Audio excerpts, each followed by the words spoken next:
You know what? I spend a lot of time doing these videos and I'm always out doing bits and bobs at the same time. I thought, let me take a seat on the Chesterfield and talk about this one. How much time does everything take? So it's quite an ambiguous question.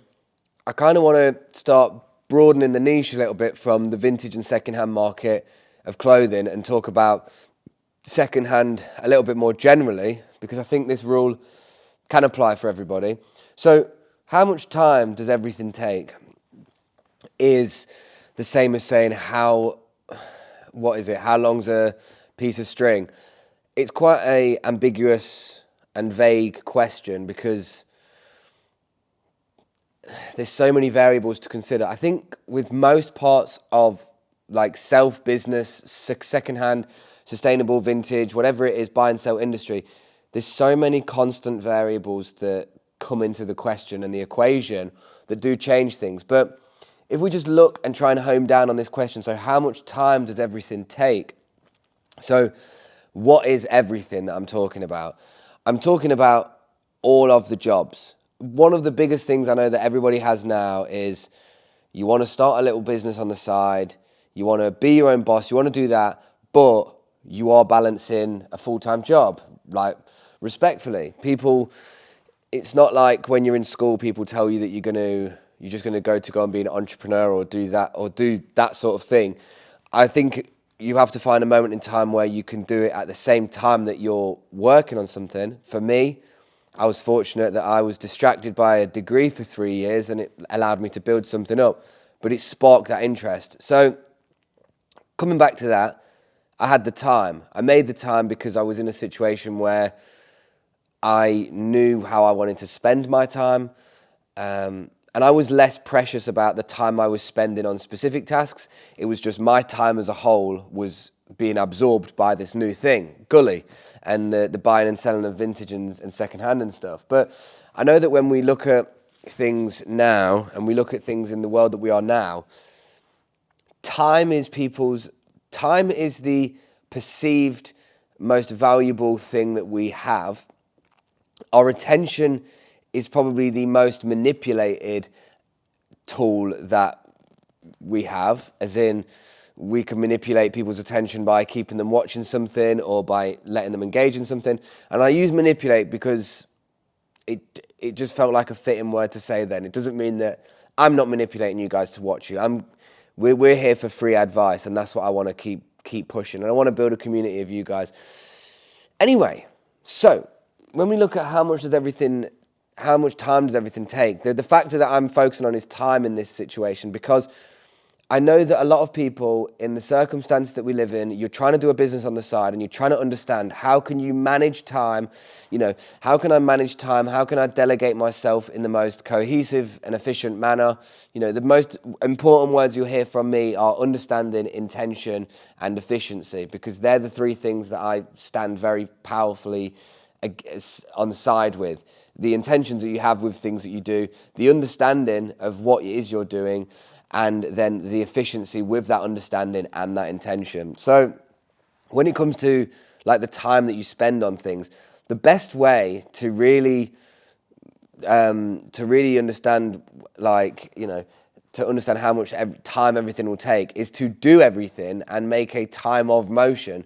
So what we used to do at Gully, when I originally employed staff, I knew in my head how long tasks took me because I'd done them all the time. And I had to get out of that mindset of thinking every task I did was based on, every task everyone was doing was based on the numbers that I could do. So I could upload 40 products an hour, I could steam 60 items an hour, I could measure 35, 40 items an hour, I could do I could photograph 100 items an hour, I could do all these things, and I understood my metric by how many I could do per hour.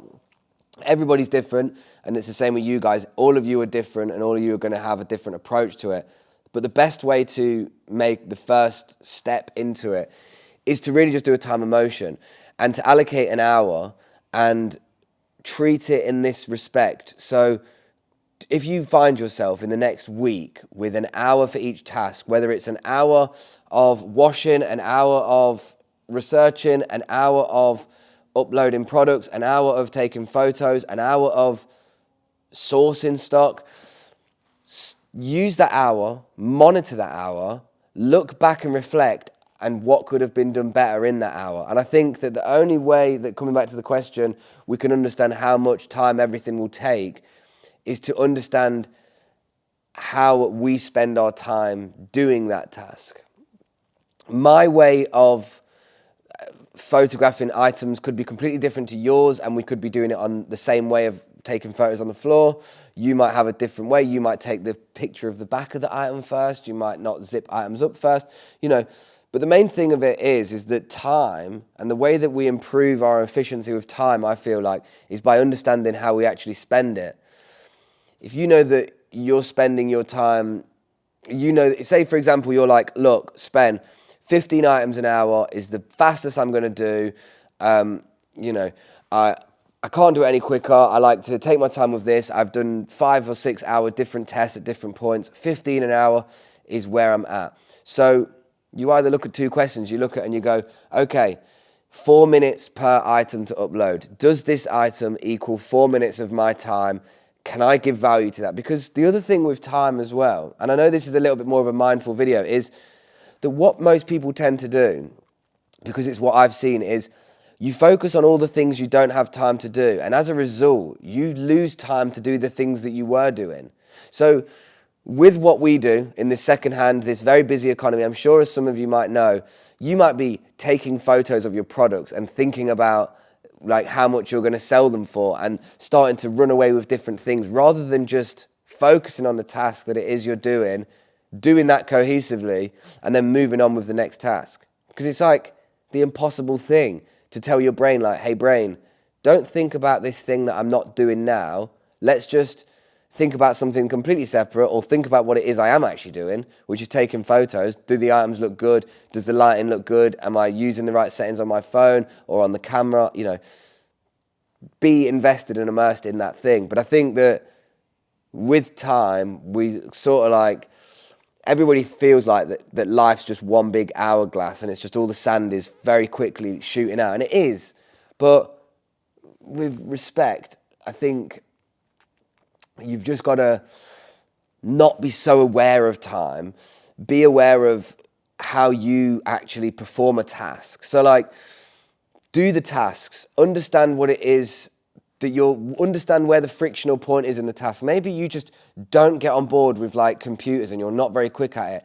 That might be the first job you outsource when you're able to. But unfortunately, before you outsource jobs, you've got to like insource your ability to do it the best.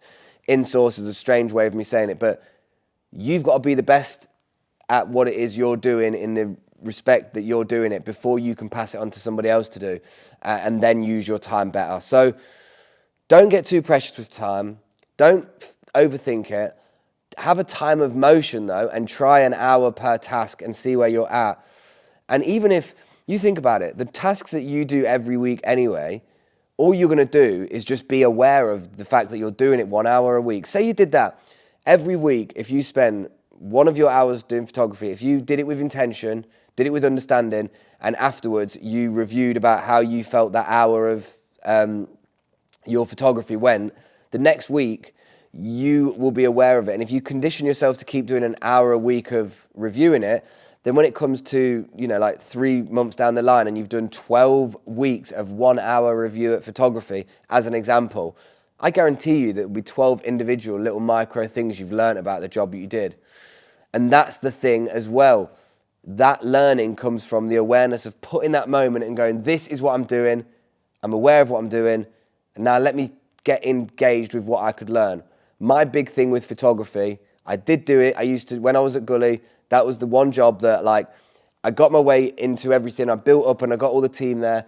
And then 5 days a week, I was in the studio with models. I was excited. I used to just get really excited with it because I was the guy at what I did. And and that came from every week reviewing what I was doing and improving what I was doing and working in different studios, working with different models, understanding how smiles look different to people on camera and how glare works, and so many micro factors of a micro task within the big ecosystem. But look, You've just got to chill out a bit and not worry too much about the fact that time is going, because it's going for everyone.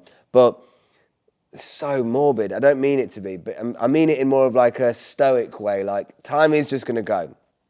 But what you need to do is chill out a little bit, monitor those tasks by the hours within that, and see what your ability within that looks like before you can think about speeding things up and stuff like that. Does that make sense? I hope that makes sense. I want to get more mindful on these videos, I'm telling you. But this was nice sitting down, actually.